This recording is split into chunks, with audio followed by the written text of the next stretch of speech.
আসসালামু আলাইকুম আপুরা ভাইয়ারা, আপনারা সবাই কেমন আছেন? আশা করছি আপনারা সবাই অনেক ভালো আছেন। তো নতুন একটি ভিডিও নিয়ে হাজির হয়ে গেলাম। তো আজকে রান্না করেছি লাউ দিয়ে চিংড়ি, এখানে বুট ভুনা করেছি। দেখতে পাচ্ছেন বুটের কালারটা অনেক সুন্দর এসেছে। এর পাশাপাশি রান্না করেছি কবুতরের মাংস। কবুতরের মাংসটা আমার ভীষণ পছন্দের, এর জন্য বাড়িতেই নিজে পুষি আর মাঝে মধ্যে রান্না করে খাওয়া হয়। তো এখানে রান্না করেছি করলা ভাজি, আলু দিয়ে করলা ভাজি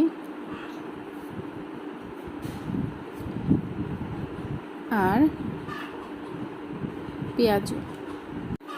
তো পেঁয়াজুটাও ভাতের সাথে খেতে ভালোই লাগে। এর পাশাপাশি রান্না করছি ডিম ভুনা। তো ধন্যবাদ সবাইকে ভিডিওটি দেখার জন্য। আল্লাহ হাফেজ।